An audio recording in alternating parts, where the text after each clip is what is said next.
Là, je sais, aujourd'hui, ce matin, on va tester un peu la table au lieu d'un lutrin. On va voir ce que ça tient mieux.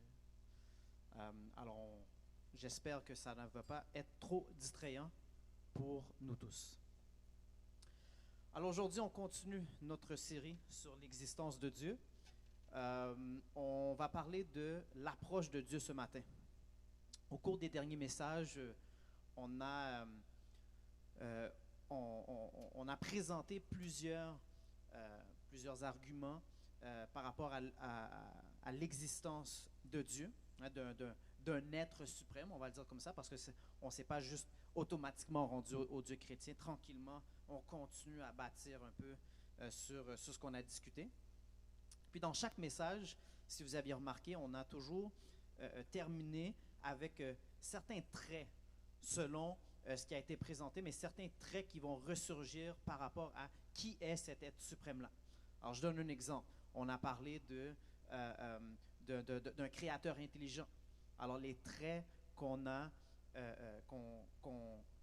conclus, c'était que cet être-là a une volonté, qu'il a un désir, qu'il est intelligent, qu'il y a des intentions et qu'il va créer, il va concevoir un univers avec un objectif en tête.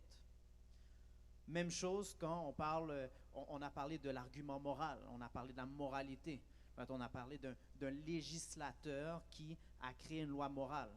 Mais à ce moment-là, on voit que parmi les traits qui ressortent, ça veut dire que ce législateur-là a la volonté que l'humain fait ce qui est bien. Ça va un peu dans ce qu'on a discuté ce matin.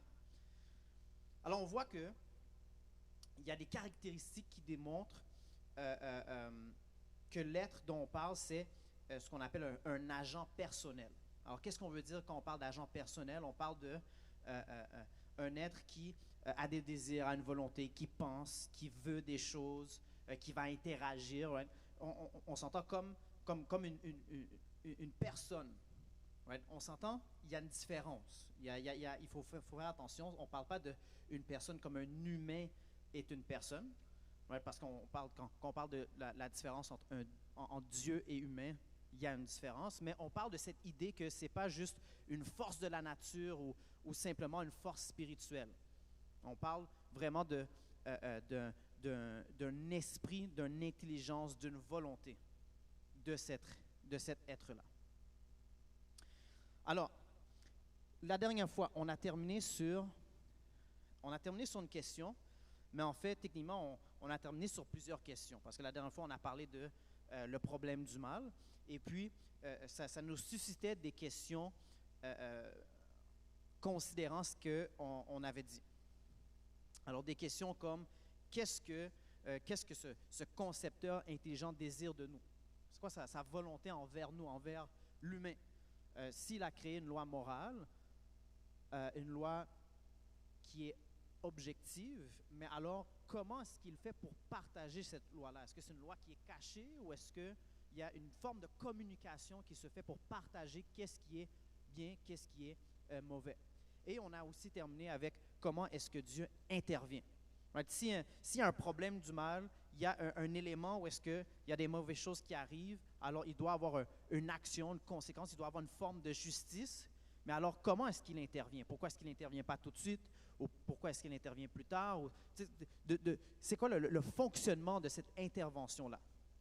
Alors, toutes ces questions-là sont ressurgies face à ce qu'on avait discuté lors des derniers messages. Là, on s'entend, c'est évident qu'on a plusieurs questions et on ne pourra pas rentrer dans de nombreux détails dans ces questions-là. On va être en mesure de quand même répondre à ces questions-là, mais il y a un niveau de détail qu'on ne sera pas en mesure de faire, on s'entend, en 30 minutes.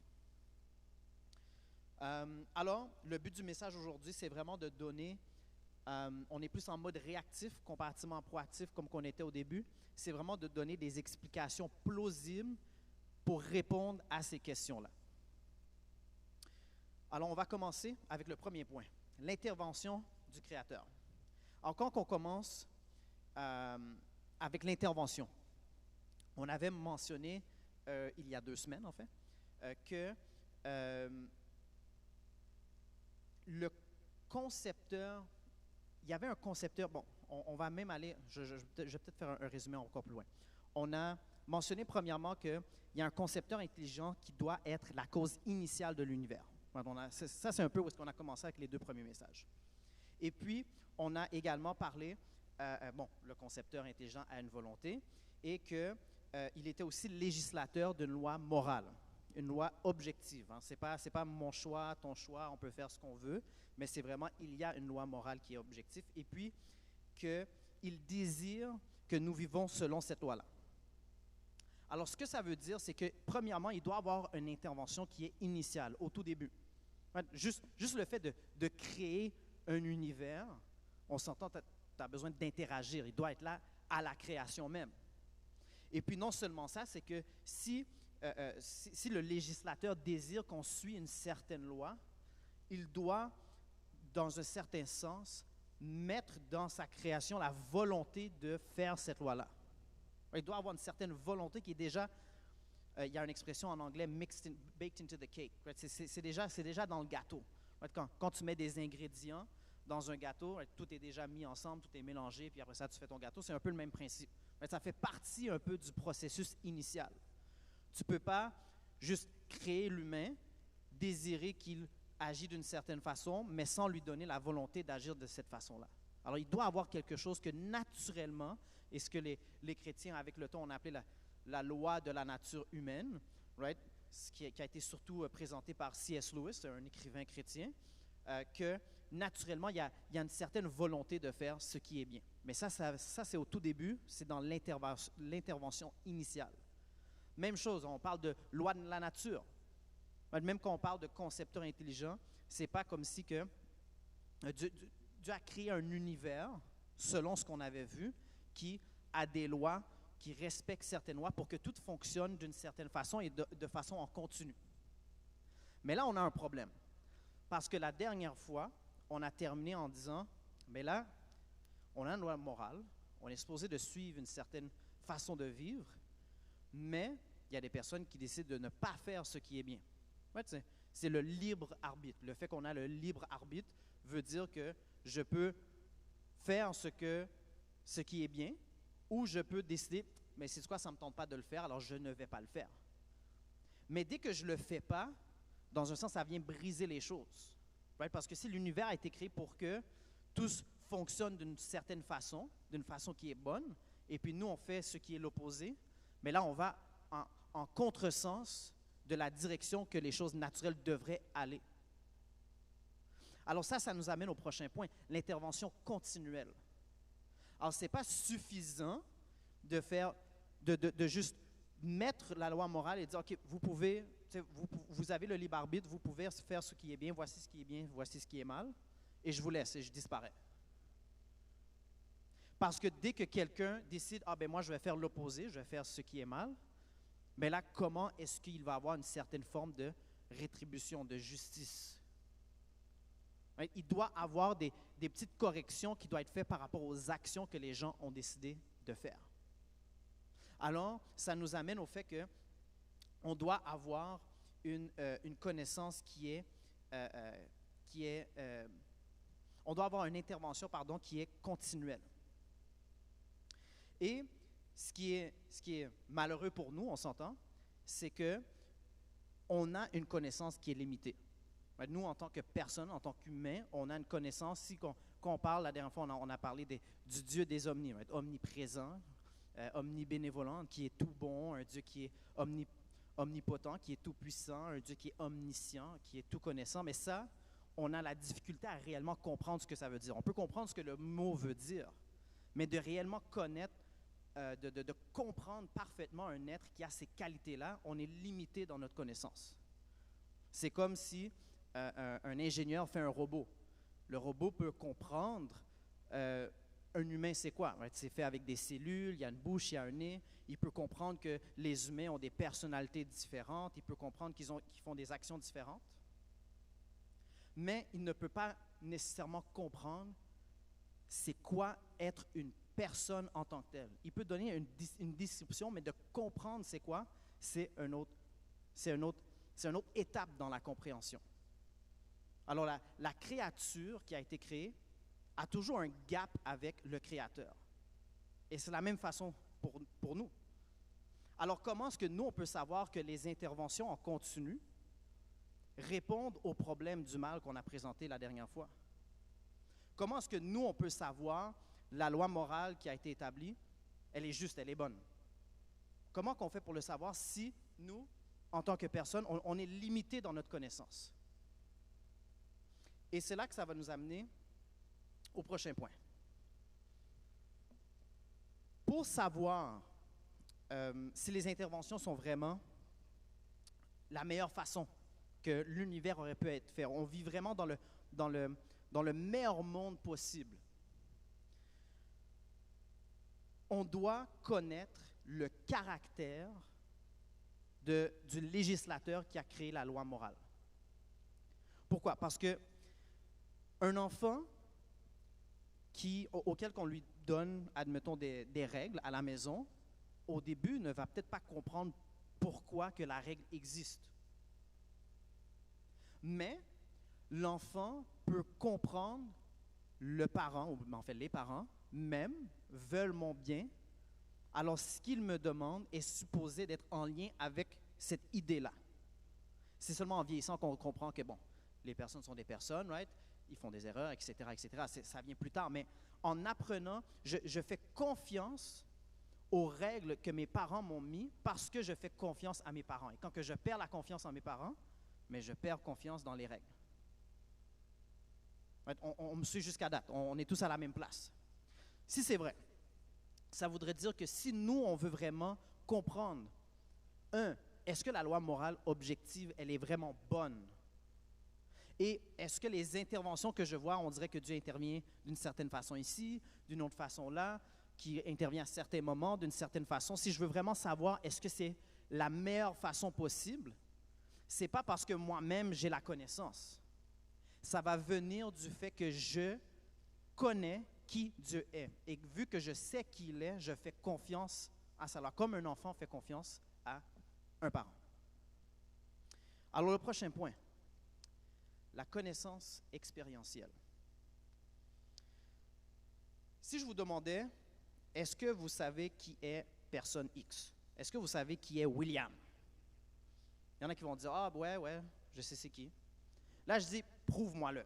Prouve-moi que vous connaissez qui est William. Les gens vont dire, il y en a un qui va faire, ben c'est lui, juste là, right? Mais ça ne serait pas difficile de savoir. Ouais, tu pourrais dire, ah oui, je l'ai déjà rencontré, ou ah, tu sais, j'ai entendu son nom, c'est l'ami d'un ami. Ouais, pour savoir qui quelqu'un est, ce n'est pas très difficile. Tout ce qu'on a besoin techniquement, c'est son nom avec un trait qu'on peut lui attribuer.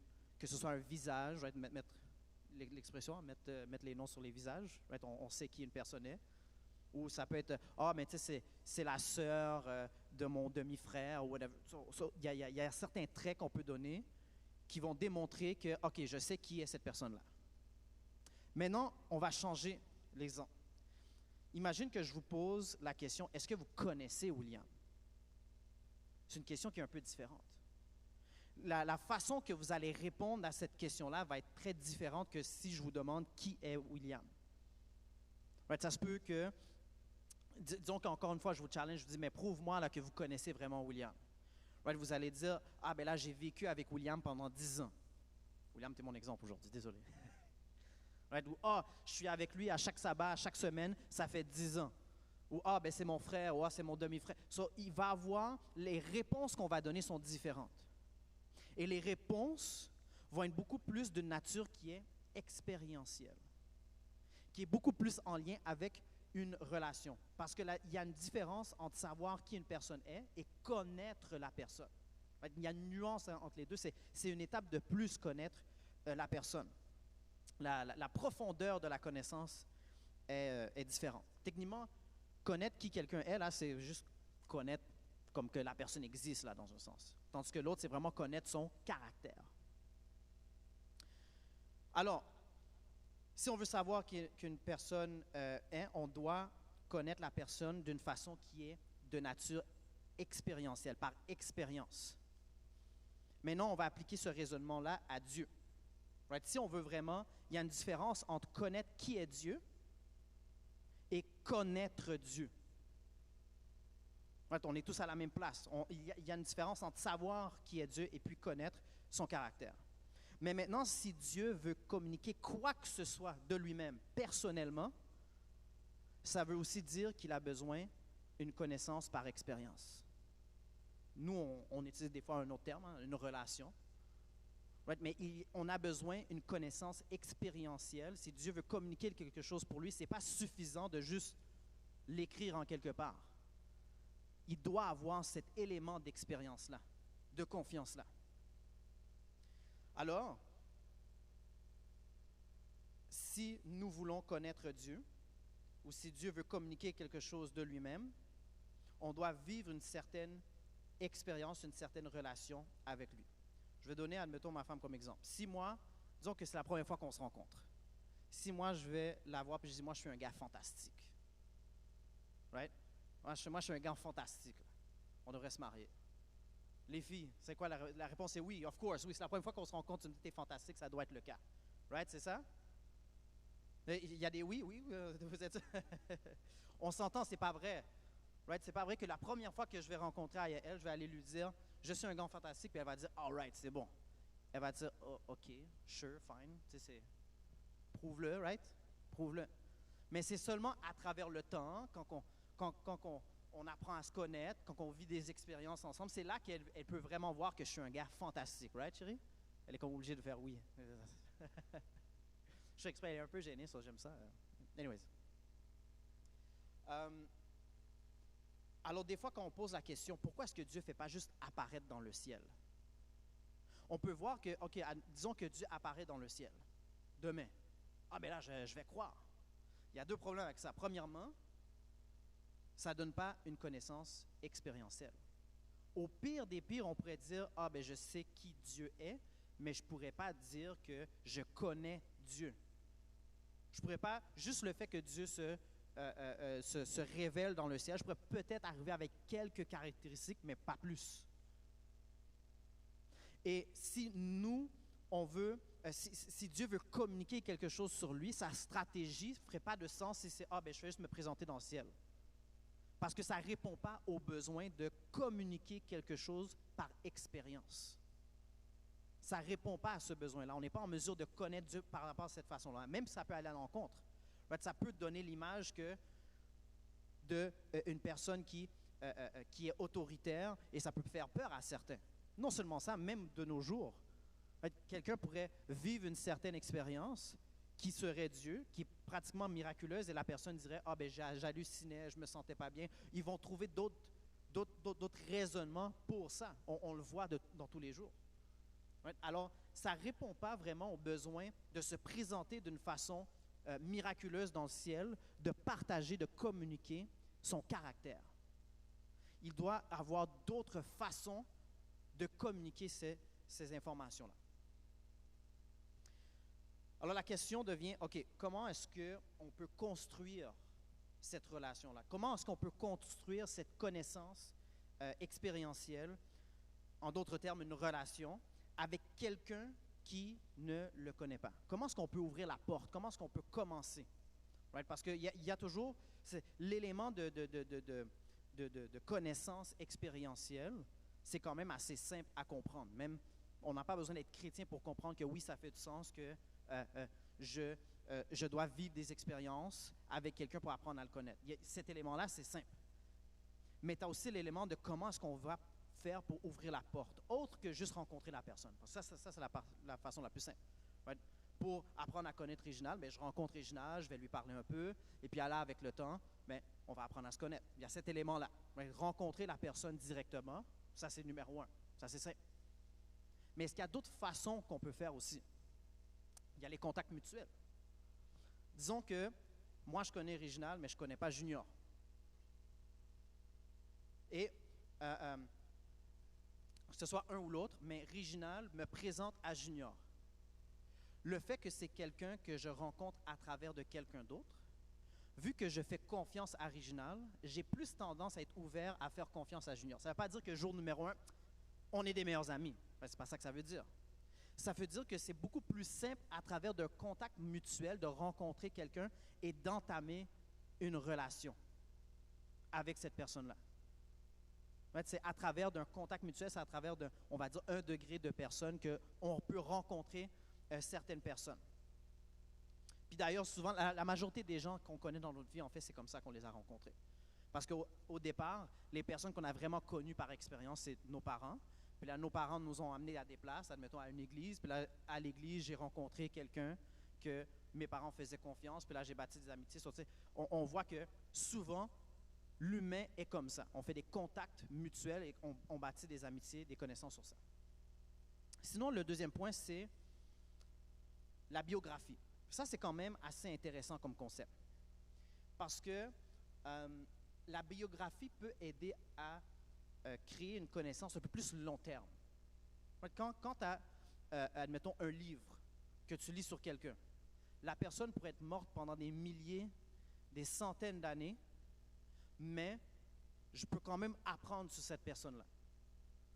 Là, pensez à votre arrière-arrière-grand-père.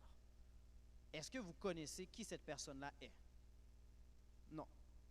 Est-ce que vous connaissez une chose sur son caractère? Même pas. Maintenant, si je vous dis César, est-ce que vous pourriez au moins me dire une chose sur son caractère? Oui. Ouais. Conquérant, entre autres. Right? Alors, à travers des biographies ou d'autres éléments historiques, on est capable de ouvrir la porte. Encore une fois, ça ne veut pas dire que César, c'était mon meilleur ami. Ce n'est pas ça qu'on a dit. Right? Mais on peut ouvrir la porte à une connaissance expérientielle. Si quelqu'un même enregistrait ma vie au complet, me suivait, puis là, quelqu'un d'autre irait voir cette vidéo-là de toute ma vie, mais cette personne-là aurait presque, au moins une bonne partie de la connaissance que mon ami, parce qu'il a suivi toute ma vie. Et il n'a pas nécessairement interagi avec moi, mais il était en mesure de tout observer. Right? Alors, c'est un peu le même principe. La biographie, dans un sens, c'est comme un contact mutuel. Right? Parce que c'est quelqu'un qui écrit sur quelqu'un d'autre. Puis, on est capable de voir un peu, de témoigner qui cette personne est à travers de cette biographie-là. Alors ça, c'est des façons où est-ce qu'on peut ouvrir la porte à une connaissance expérientielle.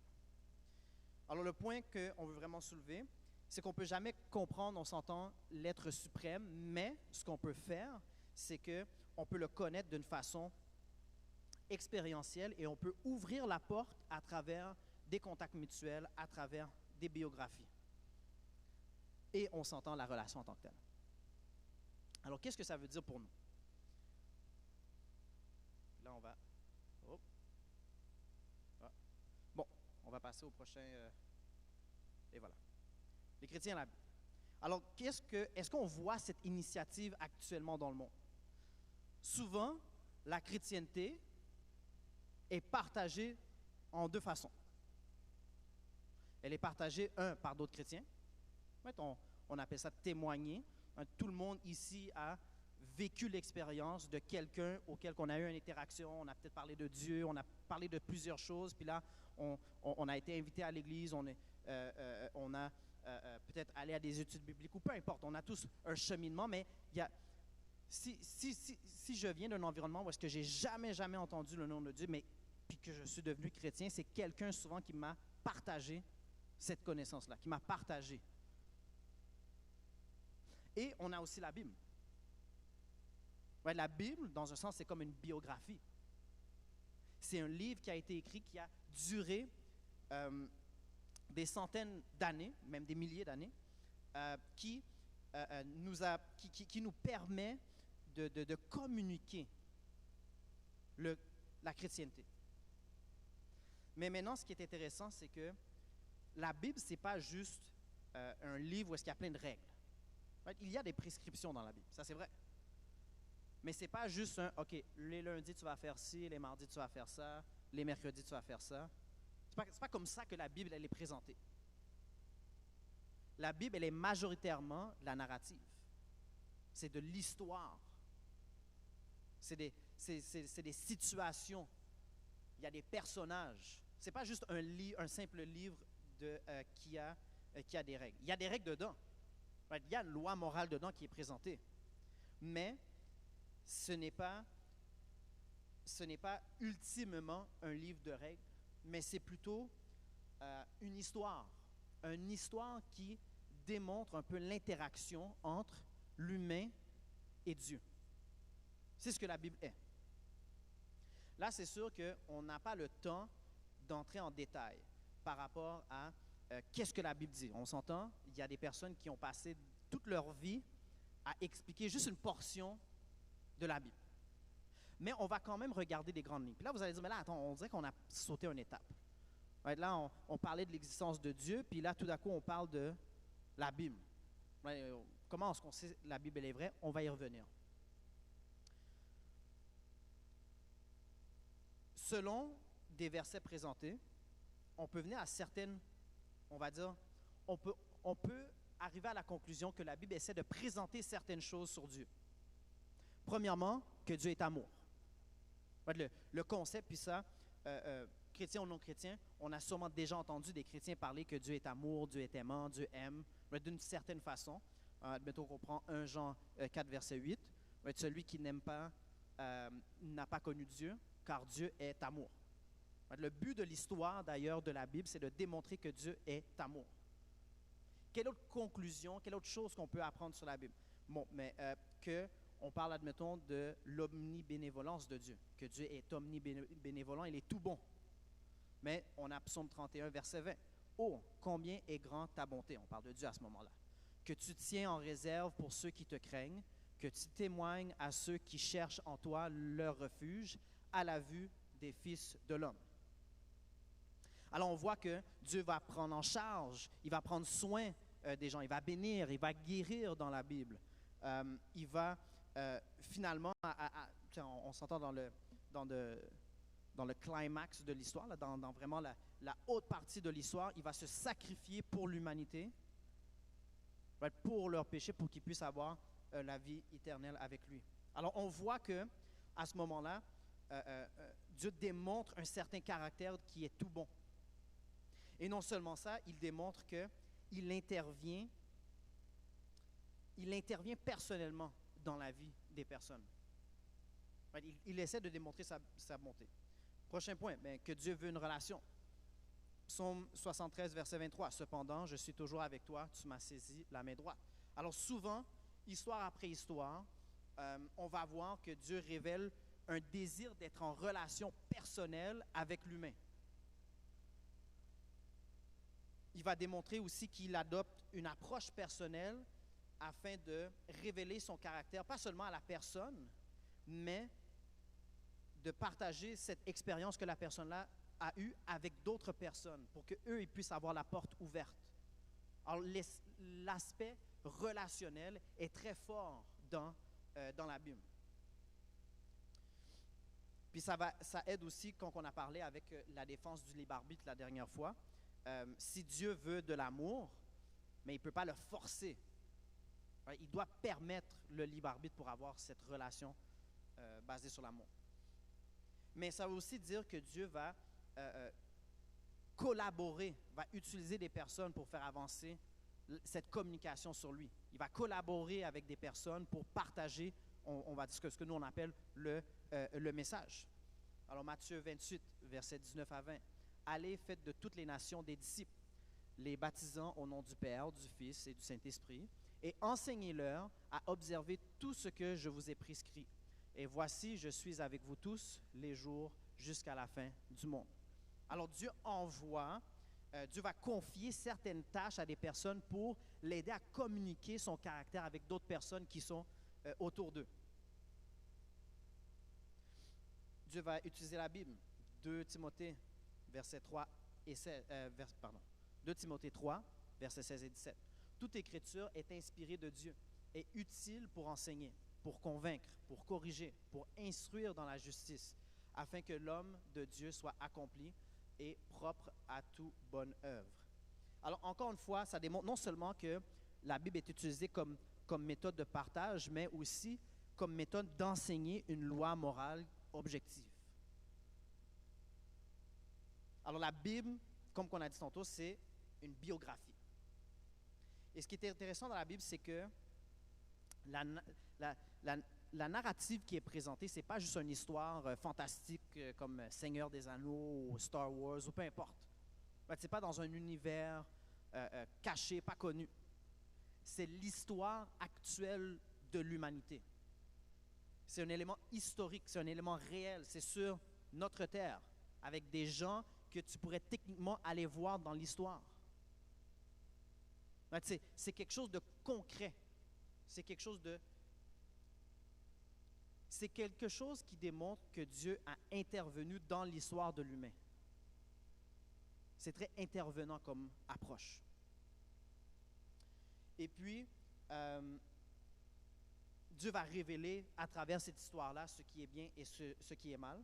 Et ça va démontrer que la Bible va être utilisée pour partager cette loi morale-là, mais que son désir pour nous, c'est de suivre une certaine loi morale. Alors, la Bible va être démontrée étant un outil qui démontre la façon que Dieu va communiquer son caractère. Encore une fois, on n'a pas parlé de est-ce que la Bible elle est vraie. Il manque cette étape-là, en effet. Mais clairement, il y a un livre qui est démontré comme biographie pour démontrer la façon que Dieu va intervenir d'une façon personnelle et d'une façon historique pour des communautés, pour des peuples dans le monde actuel. Alors, si on reprend nos questions, qu'est-ce que Dieu désire de nous? Premièrement, Dieu désire une relation qui est personnelle. Dieu veut une relation qui est basée sur l'amour et il veut qu'on vit d'une façon qui est bonne. Et Dieu veut partager, veut que nous, on partage cette histoire-là avec d'autres personnes autour de nous. Je présente, disons, Ésaïe 1, verset 17. Apprenez à faire le bien, recherchez la justice, protégez l'opprimé, faites droit à l'orphelin, défendez la veuve. Alors on voit encore une fois, il y a ce désir-là qu'on fait ce qui est bien et qu'on partage ce qui est bien. Comment est-ce que Dieu communique-t-il avec nous? Comment est-ce qu'il partage la loi morale objective avec les humains? Mais là, on a vu encore une fois, on a parlé de témoignage, on a parlé de contact mutuel, on a parlé de relations personnelles. Et on a parlé aussi d'un livre qui s'appelle la Bible, qui va partager ces éléments-là. Romains 10, verset 17. Ainsi, la foi vient de ce qu'on entend, et ce qu'on entend vient de la parole de Christ. Normalement, quand on dit la parole, on parle de la Bible. Finalement, comment est-ce que Dieu intervient? Dieu va intervenir d'une façon qui est personnelle, c'est ce qui est présenté dans la Bible. Il va intervenir aussi d'une façon qui est constante, qu'il est présent dans l'histoire humaine, qui va protéger, il va bénir, il va guérir, il va même se sacrifier pour résoudre le problème du mal. Et là, on a encore plusieurs versets, Psaume 72, verset 12. Car il délivrera le pauvre qui crie et le malheureux qui n'a point d'aide. Je ne vais pas tous les lire parce que le temps avance très rapidement, mais Jean 3, verset 16. Car Dieu a tant aimé le monde qu'il a donné son Fils unique afin que quiconque croit en lui ne périsse point, mais qu'il ait la vie éternelle. Alors, on voit clairement que Dieu essaie de communiquer quelque chose de très précis et qu'il essaie d'intervenir d'une façon qui est personnelle et pour le bien de l'homme dans l'histoire. C'est ce que la Bible présente. Et quand on comprend ça, ça nous fait ressortir certains attributs. Premièrement, on parle que Dieu est personnel. Apocalypse 3, verset 20. Voici, je me tiens à la porte et je frappe. Si quelqu'un entend ma voix et ouvre la porte, j'entrerai chez lui, je souperai avec lui et lui avec moi. Alors on s'entend, on voit un être qui désire une forme de relation. Il veut souper avec la personne, il veut rentrer dans la maison de la personne. Encore une fois, communicateur, Hébreux 1, versets 1 et 2. Après avoir autrefois à plusieurs reprises et de plusieurs manières parlé à nos pères par les prophètes, Dieu, dans ces derniers temps, nous a parlé par le Fils qu'il a établi héritier de toutes choses, par lequel il a aussi créé le monde. Alors on voit, il y a un aspect très communicateur qui est crucial à avoir cette connaissance expérientielle de Dieu. Ça fait du sens que l'approche de Dieu utilise la communication. Encore une fois, collaborateur, Matthieu 5, verset 16. Que votre lumière luise ainsi devant les hommes, afin qu'ils voient vos bonnes œuvres et qu'ils glorifient votre Père qui est dans les cieux. Alors, Dieu cherche que l'homme vive d'une certaine façon, qu'il collabore avec sa créature pour partager, pour démontrer qui il est. Ce n'est pas juste Dieu qui va accomplir certaines choses. Il va utiliser les personnes qui le suivent. Alors là, l'objectif aujourd'hui,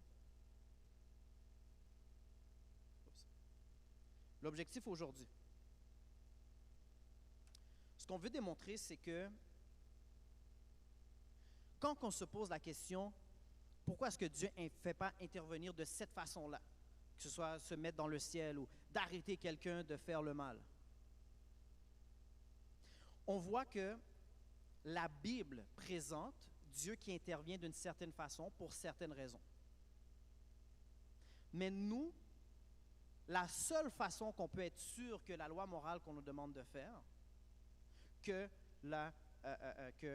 le Dieu qui intervient d'une certaine façon un jour, d'une autre façon un autre jour, d'une façon qui est continue, on a vu les différents types d'interventions, d'une façon continuelle, la seule façon de vraiment voir est-ce que c'est réellement la bonne chose, c'est pas parce qu'on a fait comme une déduction philosophique parce qu'il faudrait voir toutes les actions de tout le monde pour tout le faire. On l'avait dit la dernière fois.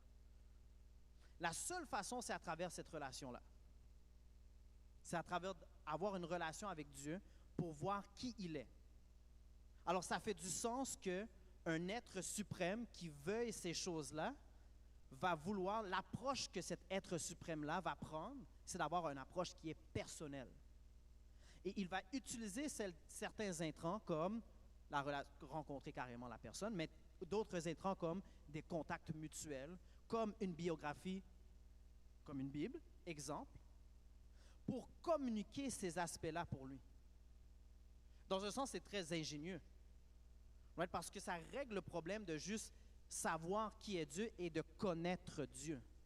Parce que l'objectif, ce n'est pas que nous, on fasse « Ah, ben là, Dieu existe, tout est réglé. » Mais c'est de savoir, OK, Dieu existe, mais qui est-il vraiment? Puis est-ce que sa loi morale, elle est bonne? Est-ce que la façon qu'il intervient, c'est bon? C'est ça les questions réelles que Dieu essaie de répondre. Et c'est drôle parce que l'approche chrétienne, c'est ça. Quand on parle à des chrétiens, on entend souvent être en relation avec Dieu.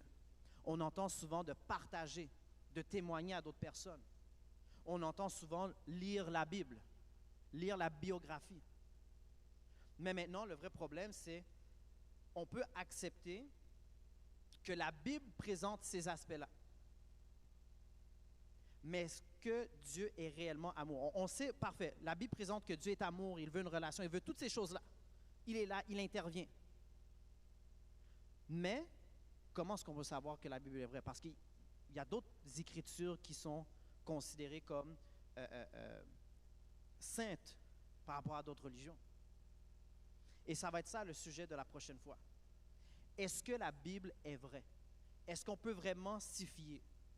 Parce que si on est capable d'indiquer, bien, voici des preuves qui démontrent que la Bible démontre la réalité, là, après ça, on peut être sûr du message et ça va venir confirmer tous les autres aspects qu'on a vus de pourquoi est-ce que Dieu prend cette approche-là plus personnelle dans la façon qu'il se présente. Et si elle est fausse, bien là, à ce moment-là, on peut dire que, ah, mais là, ce n'est pas l'approche que Dieu prendrait. Mais il est nécessaire de comprendre ce qu'elle présente, mais après ça, il est nécessaire d'aller voir, bien, est-ce que c'est réellement vrai? Et ça va être ça le message pour la semaine prochaine. Alors là, on a quelques minutes. On va ouvrir la porte pour, bien, ouvrir la porte, entre guillemets, on va ouvrir la porte pour les questions. On va prioriser les questions, on s'entend. Alors, si vous avez une question, vous pouvez simplement lever la main. Et Junior, tu as un micro? Quelqu'un a un micro qu'on va être en mesure de le donner. On va aller chercher le micro, mais entre-temps, vous pouvez lever la main pour les questions.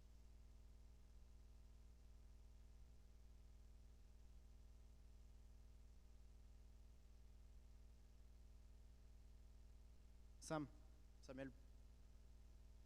Ouais, ben attends le micro parce que... Ben, au pire, parle fort, puis on va répéter. C'est correct.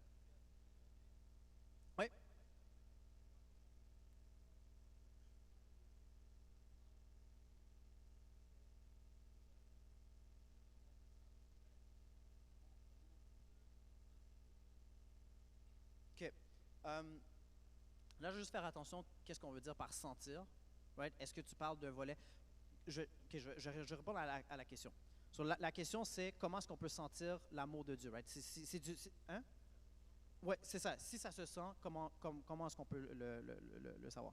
Puis là, tu avais parlé un peu, il y a une portion intellectuelle, dans le sens que j'ai lu, admettons, la Bible, ou j'ai lu l'histoire, puis on m'a présenté que Dieu est amour. Ça admettons, on peut parler comme une porte d'entrée, comme un certain volet. Mais ça serait comme dire, comment est-ce que je sais que Aya elle-même? Sans l'expérience, sans la relation qu'on a ensemble, on ne peut pas le savoir. Elle peut me le dire, on peut l'écrire. Mais ce qui va vraiment le révéler, l'aspect qui est révélateur, plus que simplement le dire, plus que le démontrer, c'est vraiment le vivre. Alors, sans cette relation-là, sans les expériences d'eux, on ne pourra jamais arriver, on va dire, on ne pourrait pas arriver d'une façon émotionnelle à cette conclusion-là. Right? Puis il faut faire attention aussi parce que souvent, tu sais, des fois on voit ça dans les enfants, right? On dit à un enfant non, puis là il dit ah tu m'aimes pas. Right? C'est facile émotionnellement de dire ah ben là tu m'aimes pas parce que tu m'as pas laissé faire ce que je voulais vraiment. Mais en réalité on sait que en général, right, il y a toujours des exceptions, mais en général le parent aime réellement l'enfant, il le fait pour le bien de l'enfant. Alors il faut aussi détacher ce que nous on peut ressentir et la réalité. Right? Et le fait que j'ai vécu une certaine expérience et que j'ai une certaine maturité également, right? Avec l'expérience, malgré qu'il y a des choses que je ne comprends pas ou que j'ai la difficulté à comprendre ou que je ne suis peut-être même pas d'accord, je sais quand même qu'elle m'aime. Et de la même façon que je peux savoir que Dieu m'aime à travers cette relation-là. Je pense que j'avais vu une autre main, je ne me rappelle pas. Ah, moi, est-ce qu'elle a descendu? Junior? Donc, en gros, si je ne me trompe pas, pour toute personne qui se pose la question pourquoi est-ce que Dieu agit de la manière dont il agit, la réponse que tu donnes en ce moment, c'est parce qu'il a comme objectif qu'on apprenne à le connaître. Fait que si je me demande pourquoi est-ce que Dieu ne me guérit pas sur l'instant dès que je prie, ta réponse c'est parce qu'il veut que j'apprenne à le connaître. Ouais, puis on peut peut-être aussi l'appliquer d'une façon un peu plus profonde dans le sens que parce que la dernière fois, on a quand même répondu à la question de...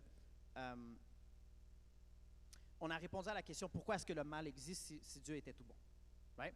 On a parlé du libre arbitre et on a parlé de la théodicée du meilleur monde possible. Right? Ce qu'on vit actuellement, c'est le meilleur choix possible. Right? Dieu a fait les meilleures actions possibles au bon moment. Et ce qu'il faut comprendre, c'est que nous, après ça, on se pose la question, mais pourquoi dans telle situation, il n'a pas fait X? Et souvent, quand on veut dire X, on parle d'une façon qui est, on va dire, miraculeuse. Mais, ce qu'il faut comprendre après ça, c'est que, on va dire, l'approche que Dieu prend, c'est pas juste, OK, je règle le problème et tout est fait. Parce que la question que nous, on cherche à avoir, c'est pas juste, tu sais, pourquoi telle chose m'arrive? Mais c'est est-ce que Dieu est bon? Et si Dieu est bon, ça va venir expliquer, je peux faire confiance au fait qu'on vit dans le meilleur monde possible. Right? C'est le fait de connaître Dieu qui va venir confirmer cette idée que Dieu a permis, le libre arbitre, et que Dieu a permis aux choses d'arriver ou que Dieu va intervenir seulement au meilleur moment possible, quand on parlait de façon continue.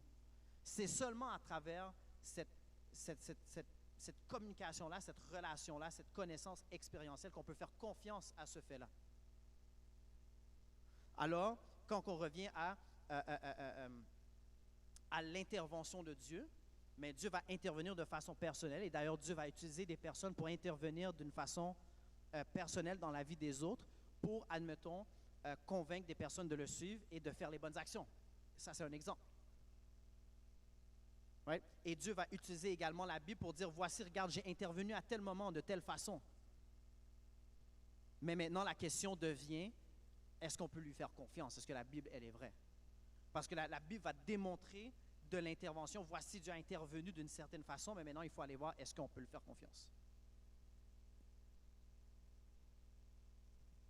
On a dépassé de 1 minute.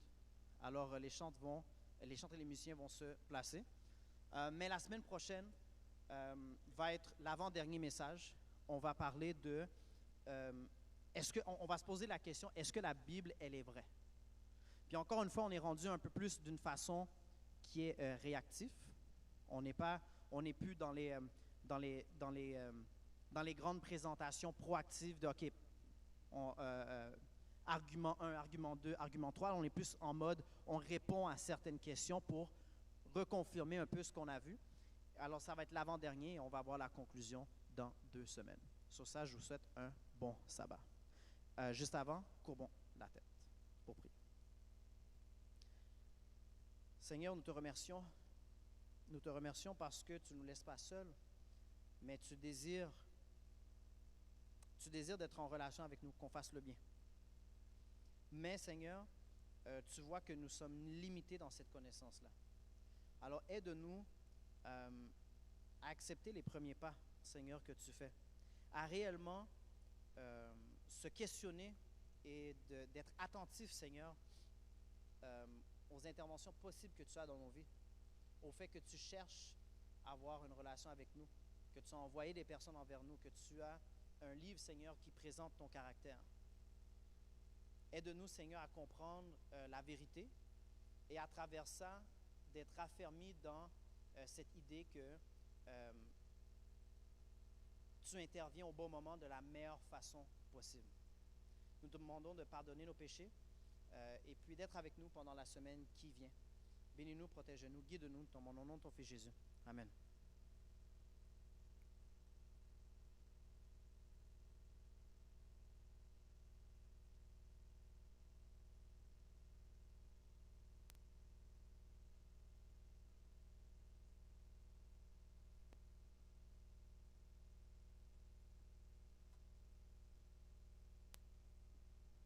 On va conclure avec le dernier chant, la dernière strophe du chant à vrai dire.